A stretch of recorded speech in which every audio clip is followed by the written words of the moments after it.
सुबह का समय था। माँ अपनी बेटी की चिल्लाने की आवाज सुनती है। वो डर गई। अपनी बेटी को देखने उसके रूम में जाती है तो वो पाती है कि उसे चाकू से मारा जा रहा है।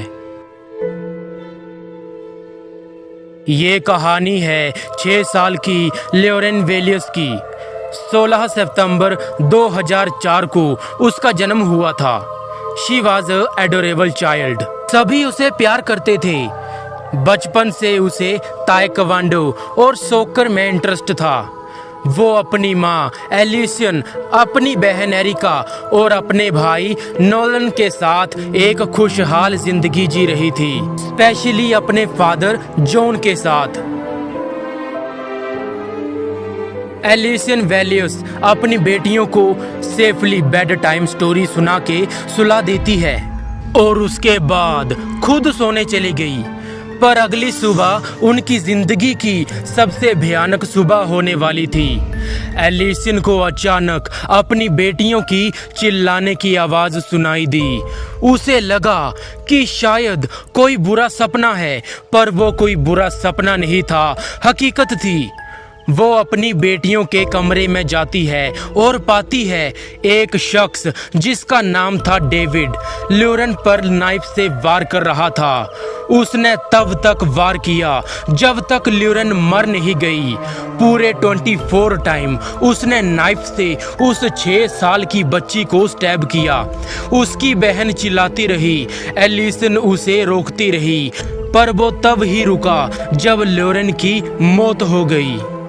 डेविड वो ही शख्स था जो 2 साल पहले एलिसियन का बॉयफ्रेंड बना था। And he had good relationship with Elysian और उसके बच्चों के साथ भी सब ठीक चल रहा था। पर अचानक उसके बिहेवियर में चेंज आ गया और उस सुबह उसने ल्योरेन को मौत के घाट उतार दिया। एलिसियन ने देखा कि उसकी बेटी चिल्ला रही है और दरवाज़ा भी बंद है, अंदर से लॉक है, और किसी तरह उसने वो दरवाज़ा तोड़ा। जब एलिसियन ने डेविड को पूछा कि तुमने ऐसा क्यों किया, तब डेविड ने बोला, ये तुम्हारी बच्ची नहीं है, उसे मरना ही होगा। और बच्ची को मारने के बाद उसने खुद को नाइफ से मारने की कोशिश की, खुद को मारना चाहा, पर वो सफल नहीं रहा। फिर से उसने उसकी बॉडी को मेल्ट किया। एलिसियन ने कहा, मेरी बेटी को अकेला छोड़ दो, तुम पहले से ही उसे मार चुके हो। तब उसने एलिसियन पर नाइफ से वार कर दिया। एलिसियन को हॉस्पिटल में भर्ती करवाया गया और वो बच गई। उसने अपनी बेटी को खो दिया। पुलिस से पूछताछ में डेविड ने बताया कि वो भगवान का मैसेंजर है और भगवान ने उसे ल्योरेन को मारने भेजा था, क्योंकि वो एंटी क्राइस्ट बिलीव रखती थी, क्राइस्ट के खिलाफ थी। उसकी ऐसी पेचीदा बातों से ये साबित हो गया कि he has a mental disorder.